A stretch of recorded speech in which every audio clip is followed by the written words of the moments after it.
Okay, dudes and tribe, give me a second here and I'll finish setting everything up. I'll just put over a comment here. That way everybody knows they can comment on the live and all that jazz. Even though we're doing a book review here, we're actually combining. This is the last two chapters we're combining today because I am tired of going through this book. So I'm just being transparent with you. I mean, this is an excellent book, You² You². But all the chapters are one page. So it just felt like this book is going on forever. So we got two chapters left. And these are actually the shortest chapters of the whole book.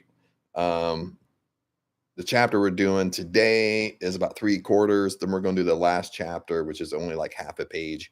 So we're going to wrap this baby up today so we can move on. Do something else and do something new, my golly. But anyway, I didn't have a chance to go live yesterday. What happened yesterday, we are... In some of my videos, you can see it. If I'm outside, I'm in Thailand. If I'm outside, this is Ang's house.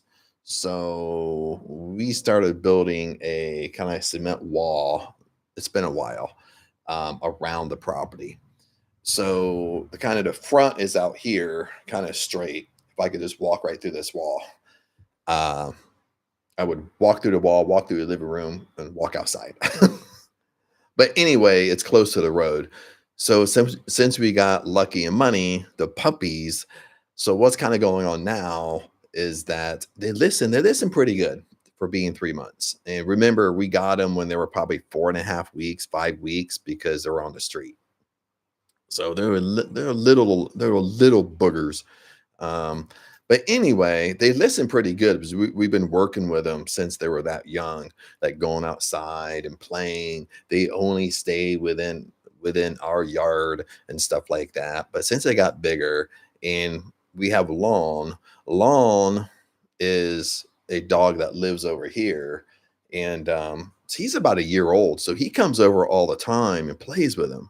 So now, since they're a little bit older, now they're 3 months old, so now they kind of look for him. So they want to walk to the road, and they'll sit by the road. Sometimes they walk in the road.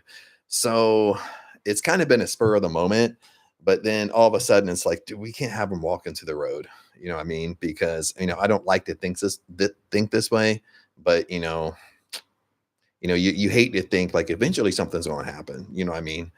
And there are two of them, you're watching two, you're not just watching one. So they're starting to get more near the road and running in the road, and they don't run away from me, but they listen fairly good. So, but it's spirit of the moment is yesterday we decided, not yesterday, but the day before, that we're going to basically finish the wall out front, put up a gate, a great big gate, like a driveway gate. That way they can't go to the road. They can't go in the road. So that way they can't get past that gate. So so that's what we did yesterday, not make the gate, but I had to go about 8:30 in the morning. I had to go with a couple of guys so we can start picking out the material so they can finish the front gate. That way it basically keeps everything safe for the puppies and stuff like that. And so I guess the puppies have made everything expensive. But that's where I was yesterday. We were getting everything to kind of finish the gate out front. And so right now we have some people like working on it and working on the gate, and they have to like re-cement everything and stuff like that. So that should be done in the next, probably 3-4 days or something like that. So the puppies have been a little bit ornery. We got to watch them a lot more. Hey, Rhythm, what's up? So we got to watch the puppies a lot more. So it takes a little bit more of my time. So the next 3-4 days is going to be a little bit more hectic because you got to sit outside with them why they go to the bathroom, then they end up playing because that's what they're used to doing. So, but anyway, long story short, we are finishing the wall around the house. so so the puppies can't go near the road. Um, so that should be finished like in 3 4 days. Uh, but anyway, that's where I was yesterday, and I couldn't go live. But other than that, that's a long story. But we are finishing this book. We are finishing the last 2 chapters. I kind of made a decision to do it today because I'm kind of getting tired of the book. I'm not saying the book isn't good, but I'm kind of like, let's do something else besides this book. Now, the 1 page chapters are wonderful because, they're short, it's easy to read. I'm not reading a 10 page chapter or something like that. But 1 page chapters turns into, there's a lot of little chapters in here. But anyway, let's get rocking. I'll get switched around, get comfortable. Okay. Now we got 2 chapters left. This chapter is called Make Your Move Before You're Ready. And remember, the last chapter, what we discussed is you fall in love with what you want to do. You fall in love with your passions. Okay. So always remember, I think this is kind of what, as we keep on going, it makes sense. The chapters make sense, but everything rolls together. That's how Pritchett kind of did it. And remember, some of the chapters, again, they abruptly end, and then he kind of rolls that next thought into the following chapter. So sometimes it feels like we kind of pick up out of nowhere. So the last 2 chapters, well, let me see here. What was it? One was get uncomfortable being comfortable. Remember, your dream life is not in your comfort zone, baby. What you want is not in your comfort zone. What you want, honestly, is going to scare you a little bit because you're stepping out of your comfort zone. You're stepping outside of normal decisions you usually make. Then the chapter beyond that was open your gifts, and that's the chapter that we talked a lot about gifts and how to kind of how to experience your gifts. Kind of the whole thing with me about gifts was lots of times when we get older, we kind of lose sight. We're so focused on doing things we don't like, we fall in that mode, and then we kind of get confused. We go through this confused state that we don't know what we want to do. So we talked a lot about that. The one after that was fall in love with your passions, fall in love with your gifts, fall in love. Basically, how you discover your gifts is actually doing what you like to do. And kind of going through that process is you kind of discover what you really like. And now we are on what we're going to read today is make your move before you are ready. You'll discover once underway that you know more than you know you know. That's a little quote that he started off with. Don't bog down in getting prepared for this. Whatever else you need will come as you go. Okay. And it's kind of like what I want to say with make your move before you're ready. It's kind of like driving at nighttime. When you drive at nighttime, you only see so far ahead of you. But I mean, of course, we all drive at nighttime. We know we're not going to drive off the edge of the earth. So we keep on going. But like for some reason, like when we want a dream life, we want a dream house, but we want to try to figure everything out before we even move forward. And that's not how life works. Life works, you got to move forward and you got to follow your intuition. And as you follow your intuition, I like to call what do I like to call? Like intuitive action. Okay. You following your intuition, you're following your gut, you're taking action on it because you're following it. And when you're following it, it takes you closer. And the closer you get, even though you don't know every step, your intuition will guide you. And let's continue on with the chapter. A person could make a career out of laying the groundwork to do something really big. Please understand, you don't prepare for a quantum leap. You make it and then fine tune your approach. You go for it instead of forever getting ready.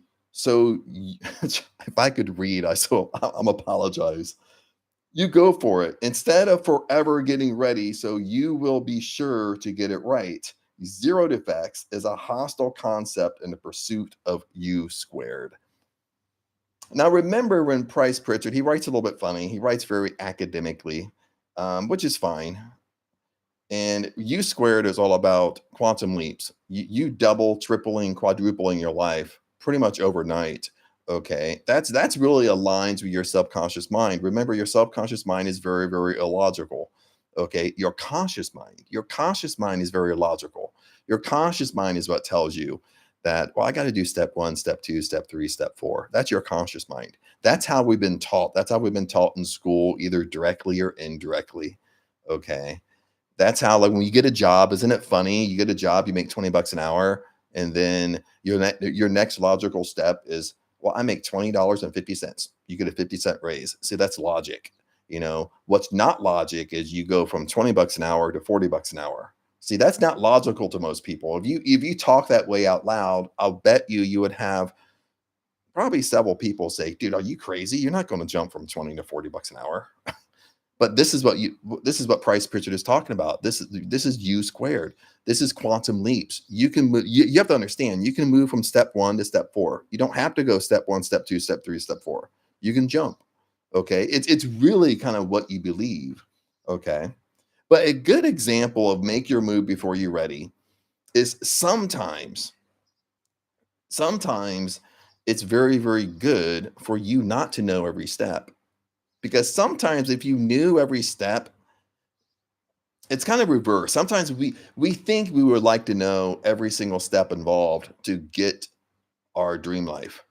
But if we really did know before, in my opinion, you probably wouldn't move forward because you're probably going to talk yourself out of it. If you knew every flipping step, you might say, "Oh, that's too much work. I don't want to do it." Okay. A lot of times in sales, when I used to work in sales, what works in sales is not telling everybody every little step in the process because you overwhelm them. And when people are overwhelmed, they don't really move. Okay. So it's a lot better for you not to know everything you got to do. Okay. Now I'll give you a really good example while I'm going through, like, right now. It's not anything negative. Okay. But I think it proves this point is when I came back to YouTube a couple years ago, my goal was YouTube because I was so busy with other things. Is I just wanted to come back and be consistent, post every day.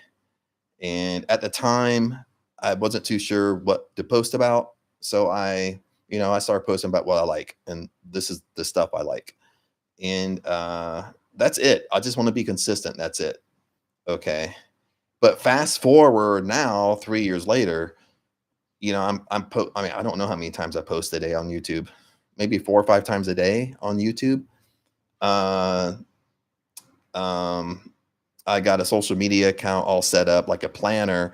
I probably post anywhere between all my social media accounts, but YouTube is the main engine where YouTube's the main hub. But with all my social media, I have to be posting about 50 times a day, 50 or 60 times a day. Okay. And I run a social media planner to help do that. So I'm not sitting down pushing everything. But imagine if I told you that starting out, like, you got to post 50 or 60 times a day, and that would overwhelm the shit out of you. You'd be like, how can I'm not even posting once a day. You want me to post 50 times? You get me? Like, but what happened is I gradually grew into that. You understand? You gradually grow into your dream life. You gradually grow into what you really want. Sometimes, knowing the whole picture, you wouldn't do it. You would talk yourself out of it. So sometimes it's what I'm saying is playing devil's advocate. Sometimes it's good for you not to know the entire thing, because for some of us, it would just overwhelm us and we wouldn't make the move. Okay. And even like in that example I gave you, like going from posting once a day to 50 times a day, well, that would overwhelm most people. Okay. And that's what, that's what influencers do. Influencers pretty much post, 50, 60, 80, 100 times a day. And, you, like, just that's the nature of the game. But anyway, let's move on. Where was I? Okay, I'm gonna say the chapter here because the paragraph is kind of weird. Make your move before you're ready. First, you act, then you frame out the details of your strategy. Move on your dream, start, and let what happens help you develop a coherent game plan. Mobility is the crucial element. Strategy, formulation, then evolves naturally out of your discovery process. Your discover once underway that you know more than you know. Just trust your instincts. This is kind of like an esoteric view of the story of Moses. Okay, when we go inside the Bible, like when Moses freed the Israelites, and they came to the Red Sea. When they came to the Red Sea, they were trapped, and there was nowhere to go. The Red Sea is like the flipping ocean, okay? And they wanted to go back to their comfort zone. They want to go back to slavery, okay? But the esoteric meaning of it is, what's your Red Sea? What's my Red Sea? We all have an inner Red Sea, meaning that the Red Sea did not split until Moses walked in the water. The Red Sea didn't split right when they saw the Red Sea. The Red Sea didn't split when they're standing and looking at it. The Red Sea didn't split when all the Israelites were murmuring, complaining, and wanted to run back to their Pharaoh into slavery. They wanted to go back to their comfort zone. Okay. Even though they're trying to escape from it, they wanted to go back to it because they were trapped. Okay.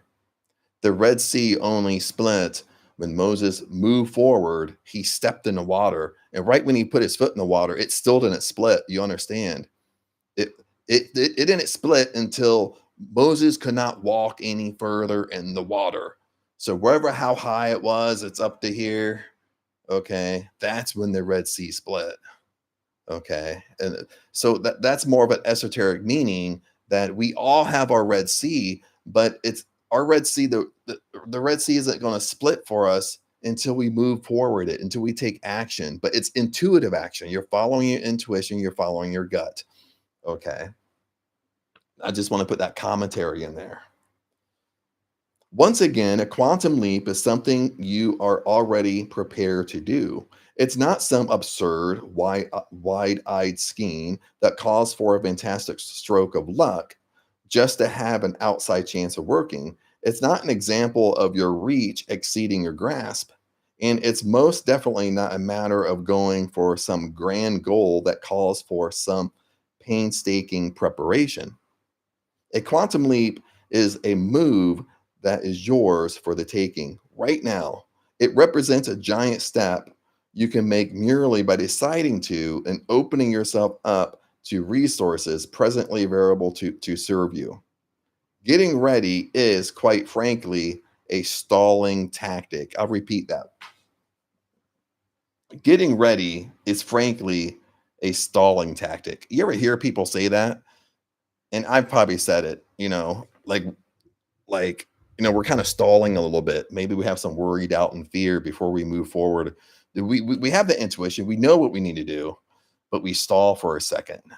We say, well, I need more information. Okay, lots of times it's indecision.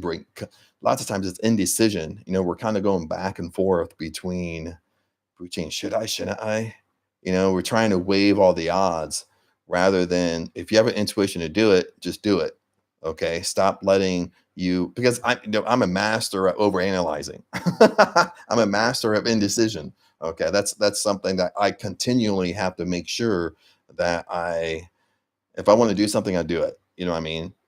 And because I can overanalyze, and I can stay in that over analytical phase, listen, until the decision is made for me. And usually when the decision is made for me, it's not what I really wanted anyway. You know what I mean?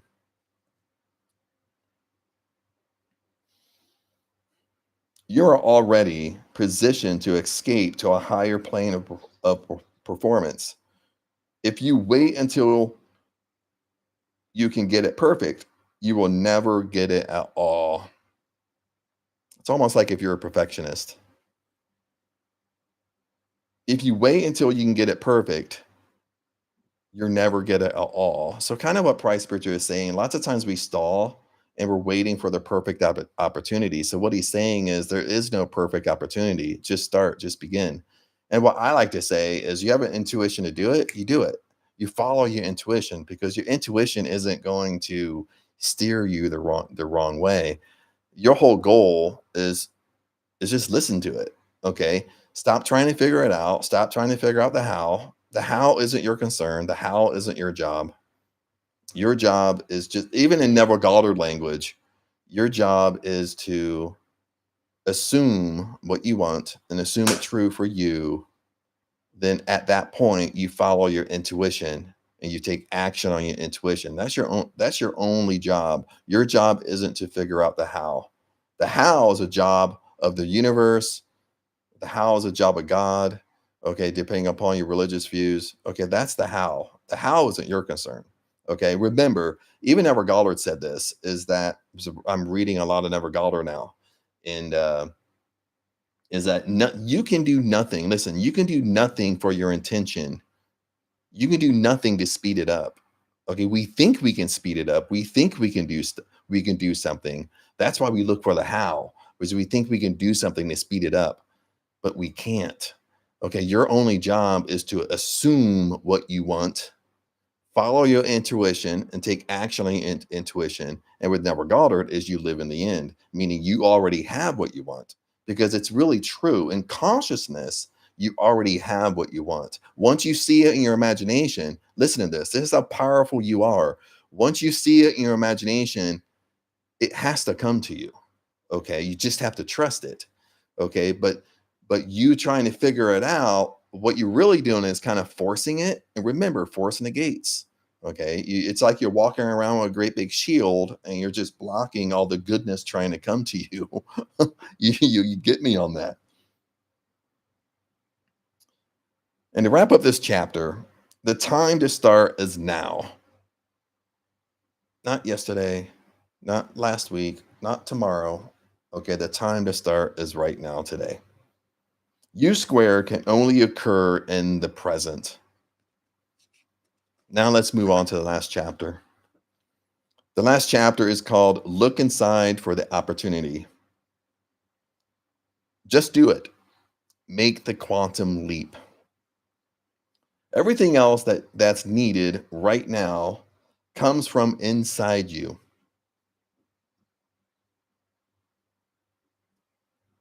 I'm thinking, I didn't have a brain fart. Everything else that's needed right now comes from inside of you. I agree with that and I disagree with that. The only reason I disagree with it is how Neville Goddard, how Price Pritchett wrote it. He kind of wrote it like all the chapters is you're kind of making things happen, okay? But since this is the last chapter, he says everything else that's needed right now comes from inside of you. The reason I disagree with it is because everything is inside of you. Nothing is outside of you. Everything is inside of you. That's what you have to understand with consciousness. That's what you have to understand with manifesting. Everything is from within. That's why when you listen to other people, you read books or whatever on manifesting, law of attraction, law of assumption, whatever you want to call it, it's from within out. Okay, everything is from within you. All the answers you seek is within you. Okay, you have the inner knowing. Okay, and that's what we have to understand. And yeah, I mean, it's not that I don't really know, because it's just he just wrote a sentence, but that's kind of what I want to share. Everything is from within you, but you just need the confidence. Okay, lots of times, like depending upon how we grow up, I kind of tell this story in some of my videos. But when I grew up, okay, my dad was very, very strict. Okay, you did what dad wanted you to do.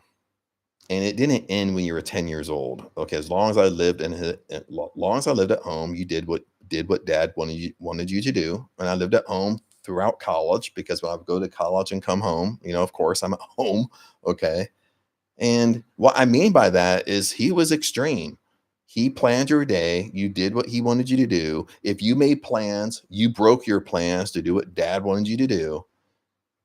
And the issue is when you grow up like that, now after I graduate college, I'm living on my own. Like I'm already 24 or something like that at that point in my life.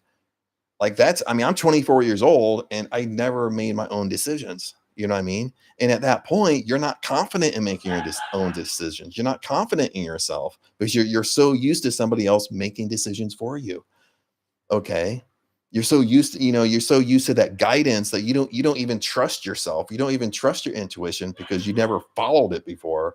And I was never brought up like that. You know what I mean? I was never brought up like, well, well, Chad, what would you do if I came and I had a question for dad? He would just make the decision for me. Okay, rather than flipping the question back to me. Like, well, what would you do, Chad? What would you do in this situation? Then have me answer it and have me do it. You know what I mean? Because that really teaches you to you be confident in yourself. Okay.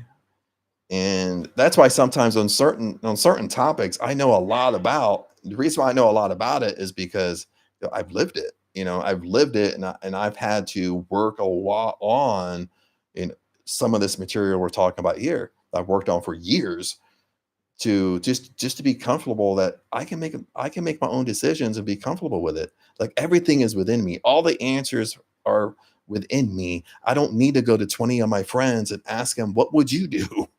Okay. I don't need to go to my family and say, what would you do? I don't need to do that because all the answers are within me. I just need to ask the question, let it go, let it be, and the answer will come. And it will come in a variety of ways. It will come, I'll have an intuition about it, have a gut feeling over it.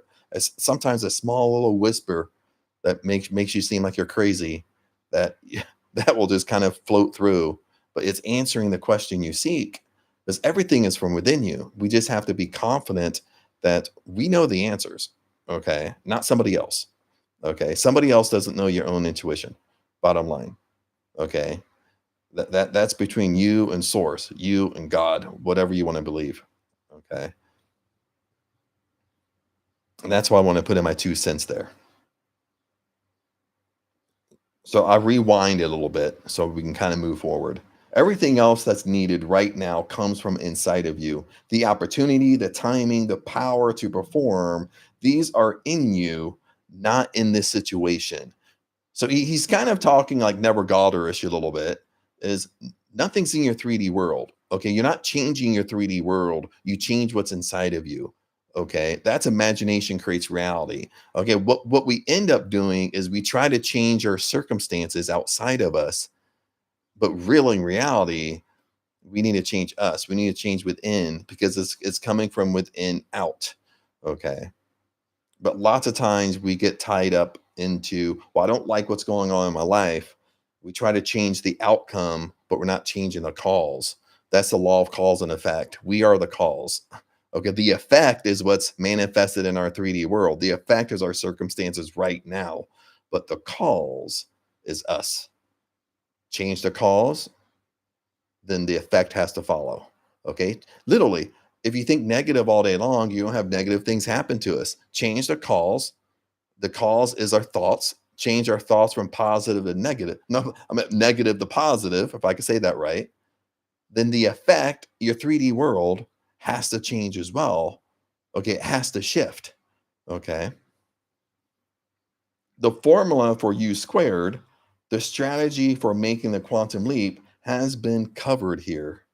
You have these answers. The answers to the questions that remain must come from the voice within. Now you must listen to yourself. Those are the sounds no one else can hear. 100% agree with that. Okay. And he's just saying it differently than what I'm saying it. It's everything is from within you. Okay. Have the confidence to listen to your own voice. Have the confidence of listening to your own intuition. Okay. Because nobody else can tell you. Nobody else can tell you what to do. Nobody else knows you more than your own intuition. Okay, nobody. Your dreams, your desires, the thoughts that burn the hottest in your mind, they carry the messages that help you find your own magnetic north. They point the way toward the breakthrough to U squared. And remember, U squared mean quantum leaps, you doubling, tripling, quadrupling your life pretty much overnight. Okay. And it really can happen. It really can happen like this. Okay. And sometimes like sometimes it seems far-fetched a little bit. Well, Chad, I don't really believe that you can double your life overnight, double your life, quadruples, triple your life in a week or 2 weeks, but it really can happen. Okay. Once you change your mindset. Okay. It's almost like with Never Goddard, law of assumption. What's law of assumption? I'll make you guys think here for a second. What is the law of assumption? Law of assumption is what you assume to be true for you has to happen in your reality. That's the law of assumption. Okay. Whatever you assume to be true has to happen to you, positive or negative. It's a double-edged sword. Okay.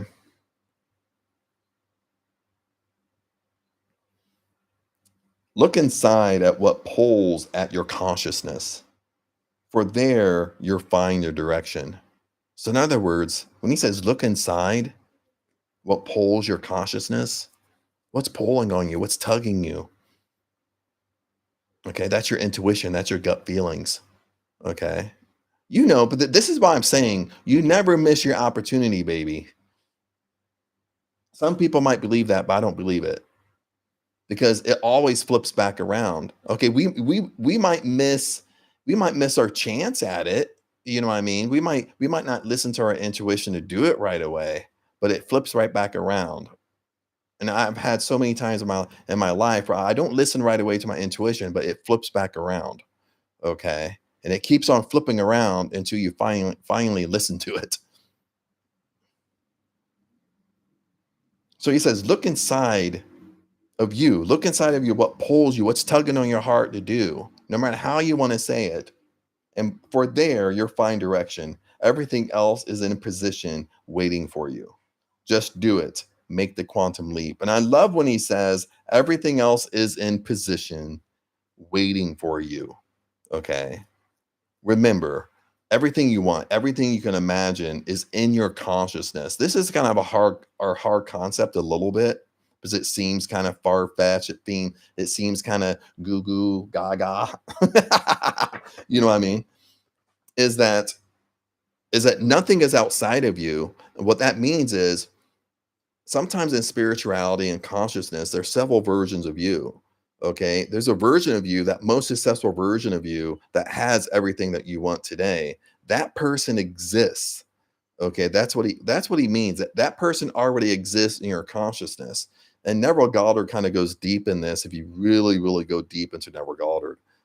And that's why he said imagination creates reality. If you can see it in your imagination, it will come to you. Okay. But the key is you have to believe it true for you. You have to believe you have to believe you can have it. But once you see it, it has to come to you. It's already in your consciousness, no matter what it is.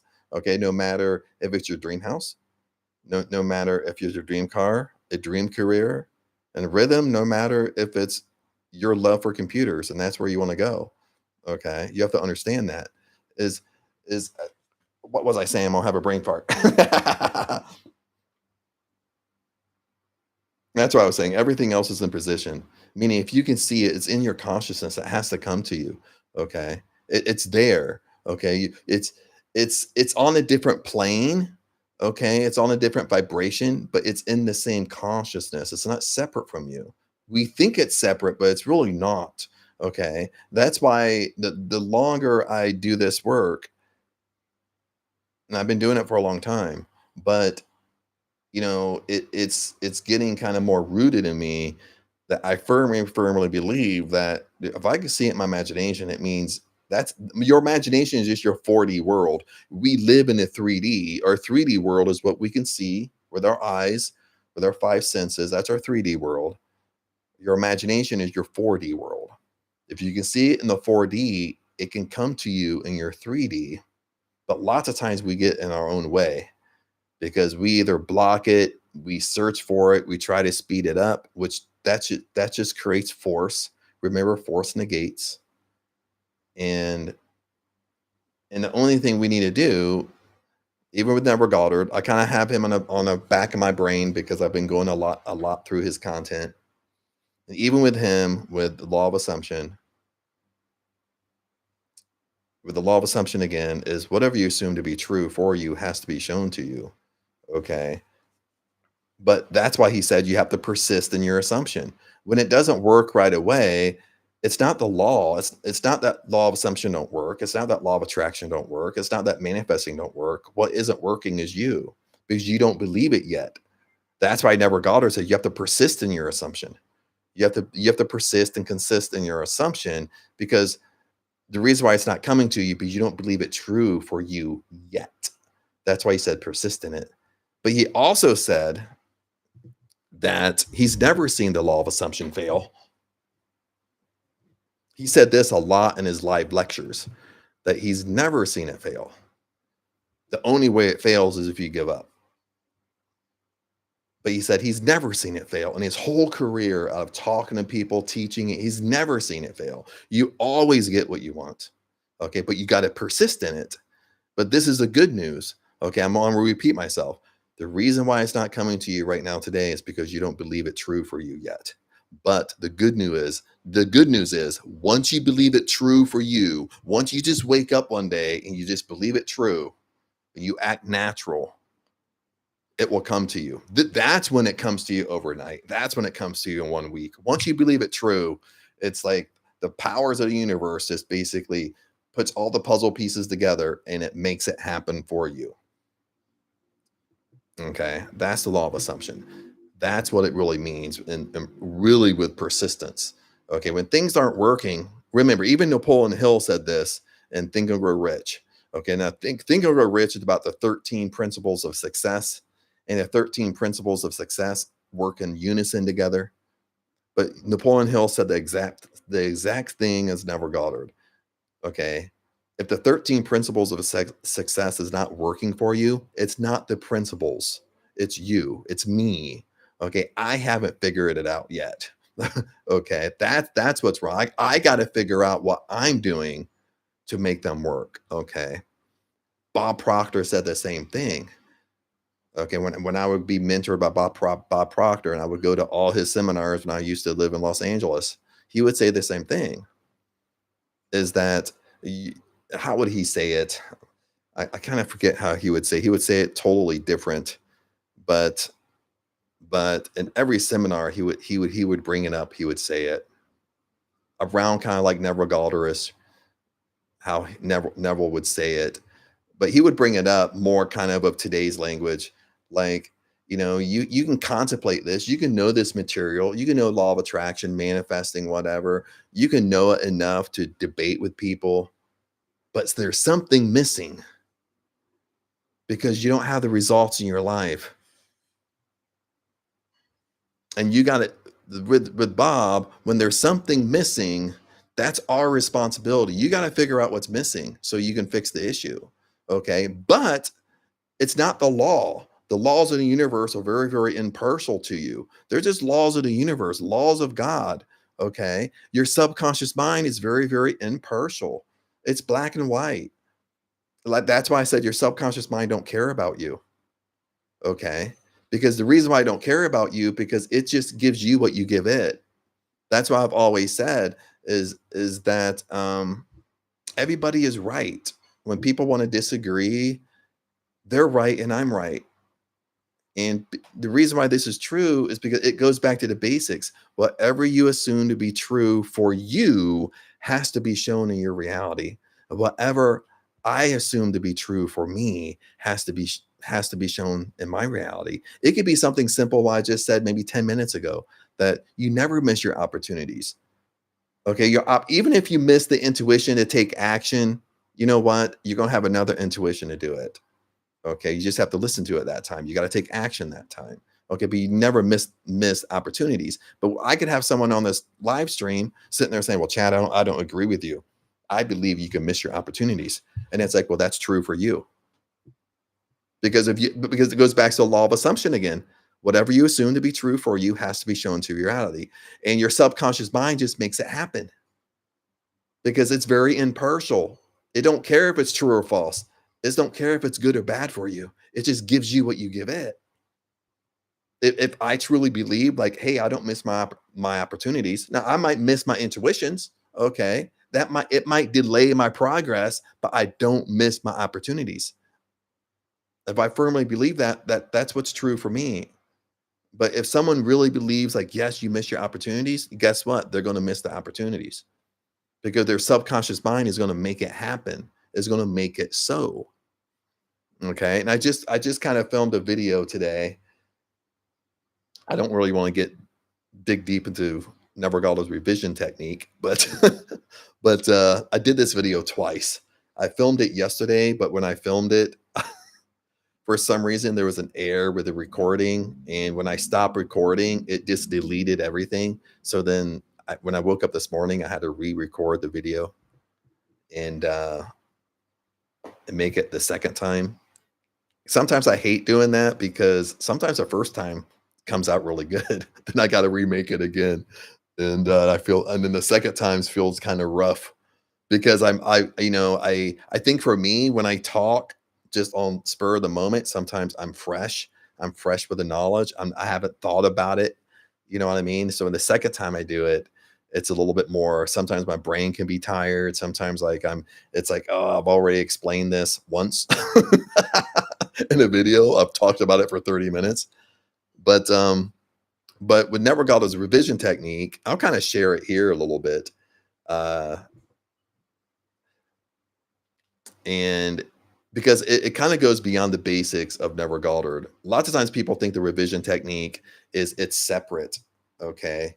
It's an extra technique, but how Never Galdard really taught it, it combines. Okay. It combines with imagination creates reality. Okay, it goes with it because your past, your present, and your future are in the same consciousness. Okay, you're still manifesting from your past. You understand that. That's why Never Galder came up with the revision technique. Is because he said you can't change your life. This is just Never Galder's words, almost for verbatim. You can't change your life until you change your past. And what he really means by that is that especially when you're older. When you're older, you kind of get this. Is isn't it funny when you think back?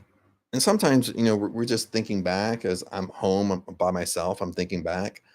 Sometimes we're with family. We're thinking back in the past.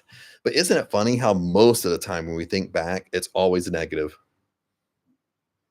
It's always like something happened to me, you know and we keep on regurgitating it. We think about it from time to time. We go to a family party, a family gathering, and when we told the story so many times it turns into a family joke. You get me? Or you kind of make light of the situation, but you're still retelling the same story. But what Never Got Her is saying, you got to be very, very careful, is because when you're telling those stories in your past, you're recreating it to happen in your future. Imagination creates reality. That's manifesting.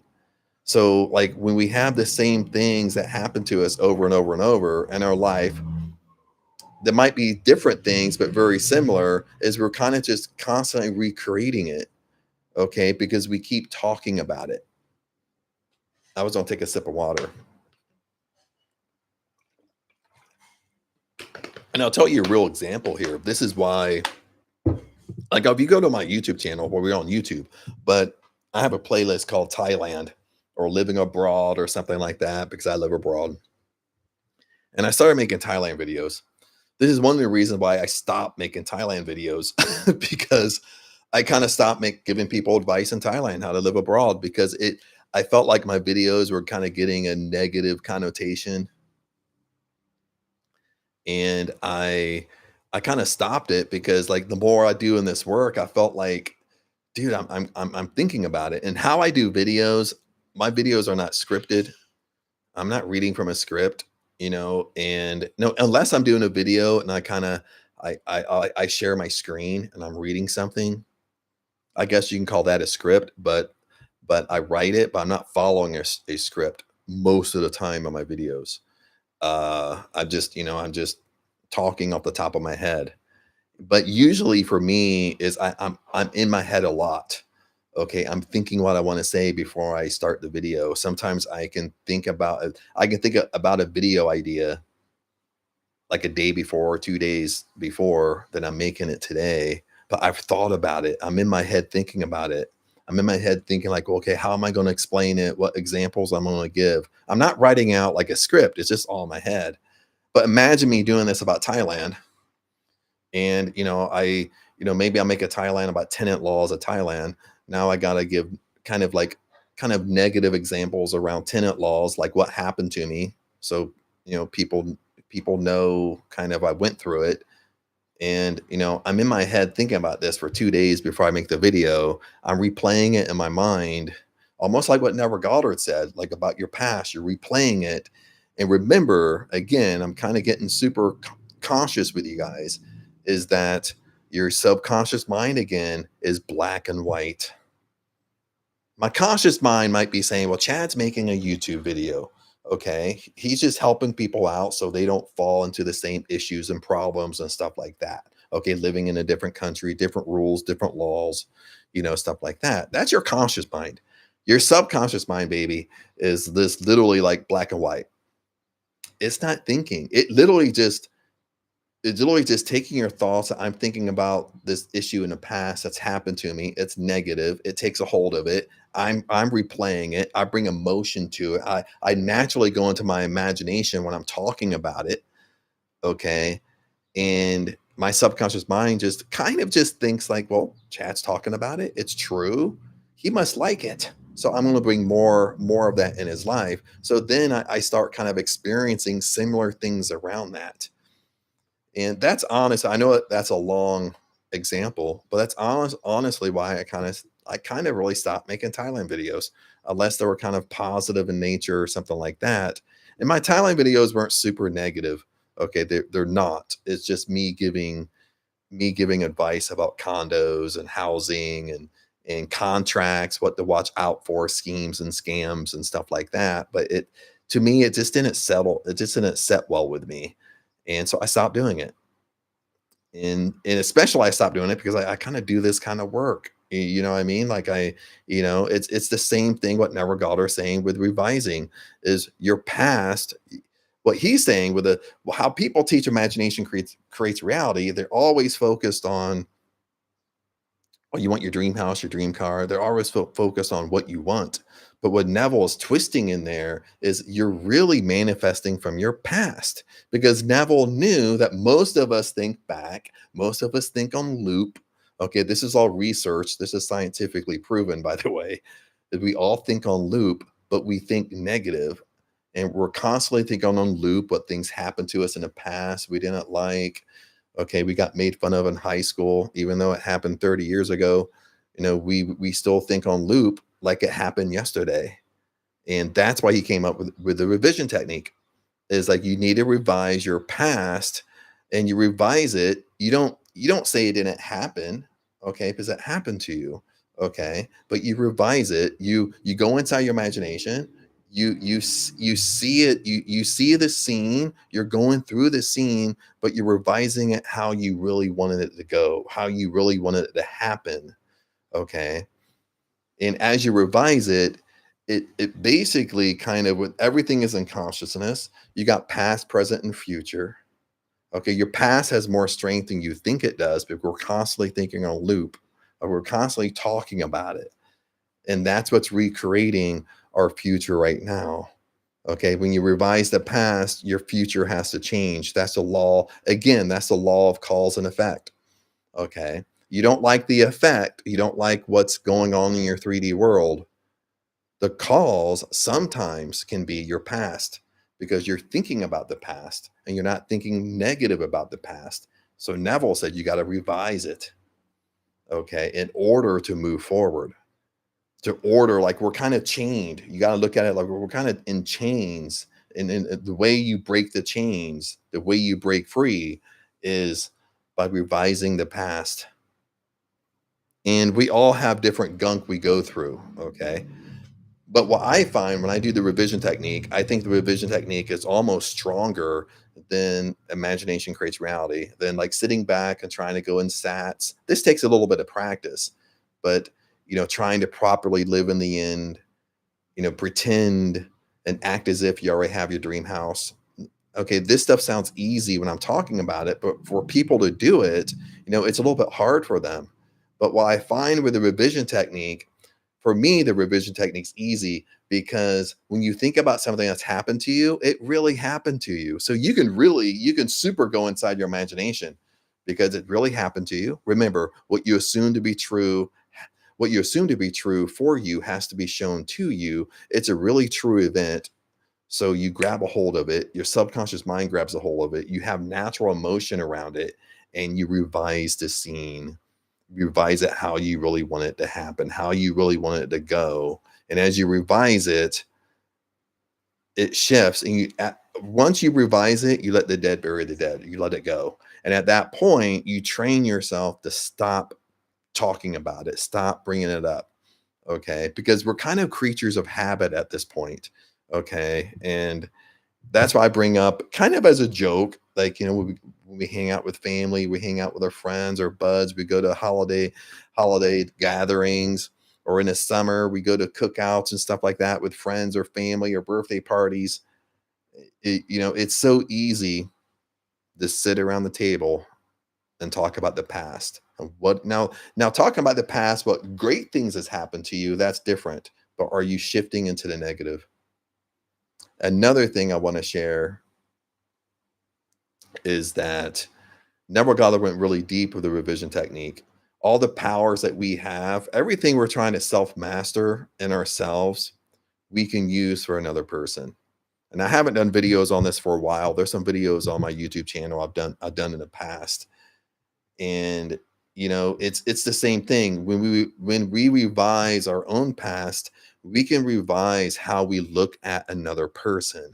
Now when you listen to Neville Goddard in his live lectures, he always gives this example. He says, and this is like, I think a simple example is that, imagine you have a friend and that friend is unemployed. How do you think of your friend? Okay. Do you see your friend as unemployed, or do you see your friend with a job? You know what I mean? Because the same power that we have for us, we can use for somebody else. It's how we see people. Okay. And what Neville Goddard says is, if you have a friend that's unemployed, no matter what the reason why they're unemployed, they got laid off, they got fired, they quit, whatever, but they're unemployed. Okay. But in your mind, you don't see them as unemployed. You see them as if how you really want to see them. Okay. How you really want to see them is they're employed. They have a better job. They make twice as much money now. See, that's the power we have for other people. Lots of times, because everybody's in consciousness, in consciousness, everybody is linked together. Okay. And lots of times we keep people bound because we see them in a state that's beneath them instead of seeing them how we really want to see them. And that's what Neville Goddard was pointing out. Okay, the powers that we have are the same powers we have over somebody else. Okay. I can take this a step further. Is, you go to a family gathering. I've actually really done this. Okay. You go to a family gathering. Next thing you know, you're sitting around the table talking about Uncle John, that he's an alcoholic. He's always been an alcoholic. And, you're kind of talking negative about him a little bit, about just the alcohol. Like, why can't you break it? If it was me, I would be able to, I wouldn't be an alcoholic, blah, blah, blah, blah, blah, blah, blah. Okay. But what you have to understand is, being involved in that type of conversation, all it does really in reality is keep Uncle John bound to alcohol. Okay. What if, and I know this is hard to do, but what if everybody sat around the table and talked about Uncle John, how he broke free from alcohol, how he didn't struggle with alcohol anymore. Do you think that would change his life? Probably. Okay, what if it was only me? I just sit back for a second and I imagine Uncle John being alcohol free. And he's coming up like we never got our language. He's coming up to me. We're having a conversation in our imagination. And I can hear him say, I don't struggle with it anymore. I've been sober for 2 years. You know what I mean? That's the power we have. That's the power of our imagination. The same power we have on us because we want to get things of our own. Okay. That's a selfish nature. But the true power is how we see other people. Uh, Makes sense. And we can do it. I mean, it could be easy. The rhythm. Yeah, I know you've been active on the chat. I haven't been chatting with you. I apologize. But I remember you from a lot of chats and a lot of comments on YouTube. And your love is for computers. I can easily sit back, even though I don't know you. I don't know what you look like. Okay. We never met in person, but I can easily sit back and pretend I'm having a conversation with you. And I can hear you tell me that that I'm doing what I love now. I've been working with computers the last 2 years. And I congratulate you in my mind. And I congratulate you. And I can sit there and say in my imagination, like, I'm proud of you. I know you could do it.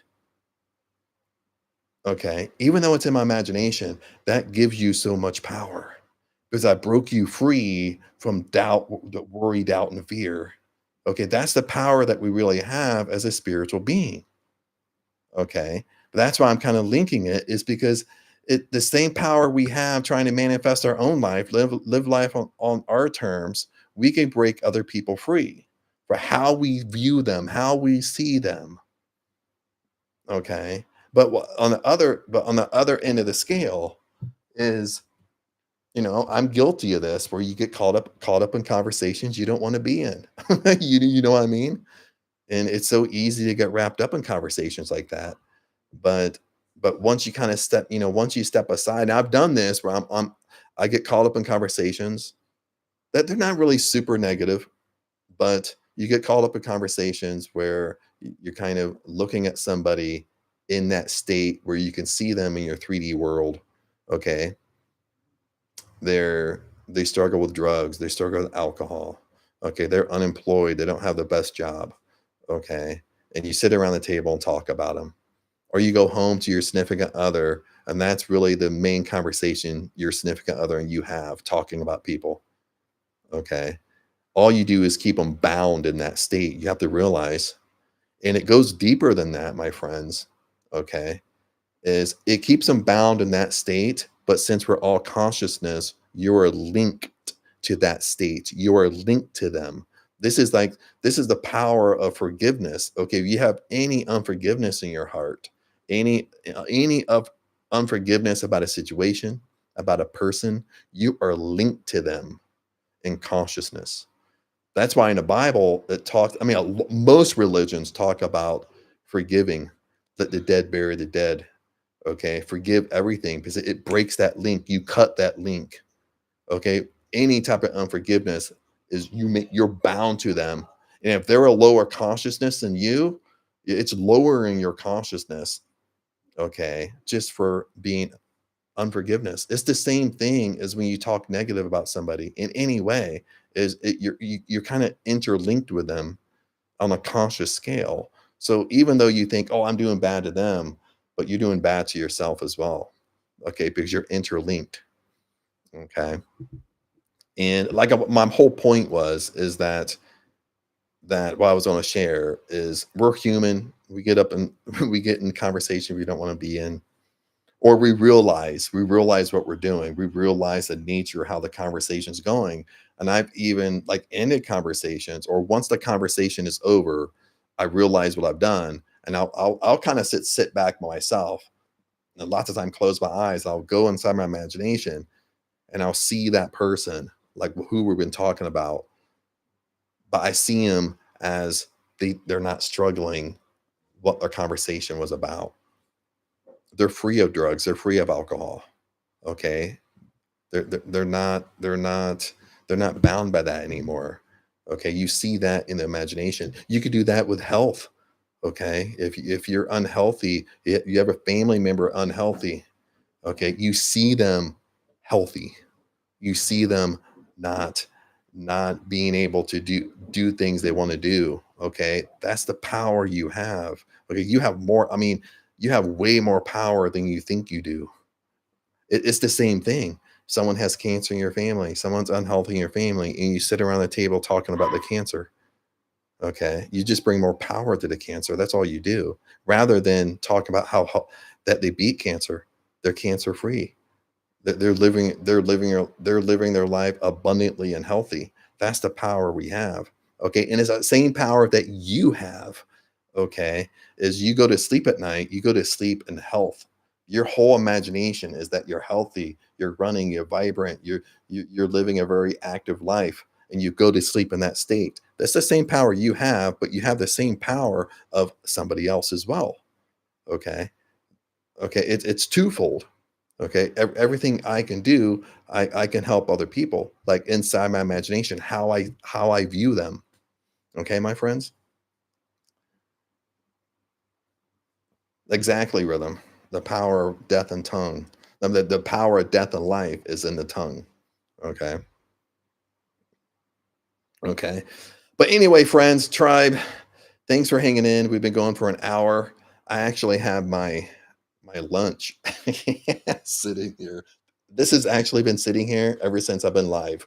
so so I got to eat my lunch. I really wanted to finish this book. That way we can do something new in the live streams, kind of move on uh, from the book. This book had many one-page chapters. I can't remember how long we've been going on with this book, uh, but I'm pretty excited. So that way we can do something new. And so I don't know if I want to do. I kind of want to do another book review. I kind of want to read the Science of Getting Rich by Wallace Wattles. I have it here in Thailand. Um, I mean, I've read it dude, I've read that book hundreds of times. That's one of the books I just read over and over and over and over and over and over and over. But I don't know if I want to dive right back into another book review. Even though the chapters are longer, we could go through the book a little bit quicker.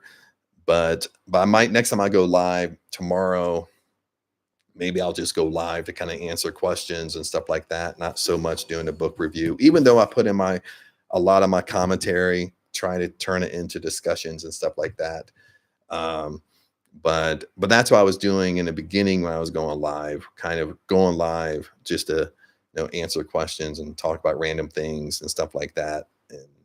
And that way, sometimes a book review, I don't know if people get comfortable. Sometimes they might not comment because they feel uncomfortable. Like I'm focused on like reading a book. So that way